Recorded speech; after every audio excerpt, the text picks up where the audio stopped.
Question: why don't governments and Twitter mix? The answer coming up in Random Access Memory.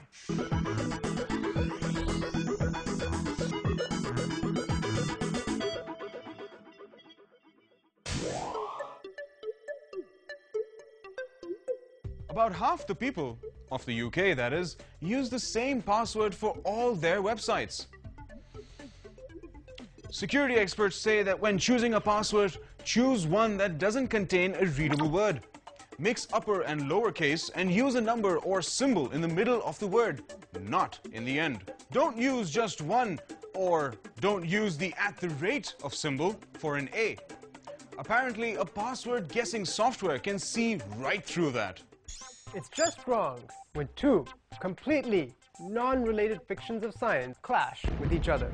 I mean, it's okay, for example, when Dr. Leonard McCoy, aka Bones, shows up in the first episode of Star Trek The Next Generation, barring the fact that he's 137 years old. But what about a space-time continuum conflict between Star Trek, the original series, and Transformers? That's right, it so happens that in the original animated Transformers movie of 1986, which I'm sure you've all seen, Megatron's reincarnation after his devastating battle with Prime, namely Galvatron, is played by none other than Leonard Nimoy.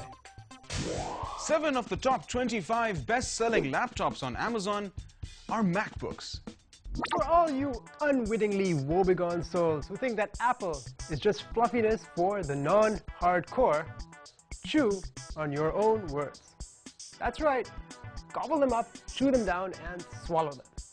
Because in Apple's recent quarterly earnings conference, Apple's Tim Cook said almost 20% of Fortune 100 companies have purchased 10,000 or more iPhones. In fact, many corporations and government agencies have swiped 25,000 hot off the rack each. And it's been approved in more than 300 higher education institutions. So the perfect excuse for all you iPhone addicts on your way to college. What does Sylvester Stallone have in common with Pakistan? Well, the predecessor to the Pakistan Electronic Media Regulatory Authority, or PAMRA, was something called the Regulatory Authority for Media and Broadcast Organizations, or RAMBO. An employee of the UK government has released an official template which outlines the Twitter strategy that government departments should use. Somewhat in conflict with the Twitter spirit, the 20-page document had 5,382 words, which translates into 36,215 characters and spaces, and that would require 259 tweets to get the whole message across.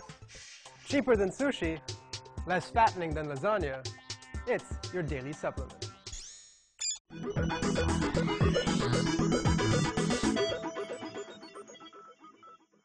iPhone.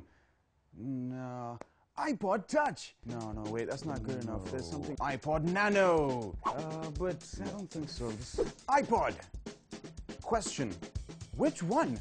That's a question that just got a whole lot more complicated with the new features in the latest version of Apple's iPod Nano. Designed in the same paper-thin, dazzlingly bright monochrome outfit, this legendary music player now features the ability to pause, rewind, and tag music from the radio.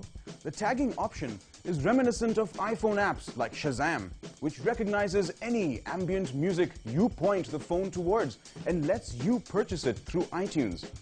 In this case, however, it's one of the key features of the device and also part of its native software. Now let's get to the second part of this mind-tripping clash of media dimensions. The new Nano comes with a video camera, something even the earlier iPhones did not have. What with all the apps available on the iPod Touch to make it as much like the iPhone as possible?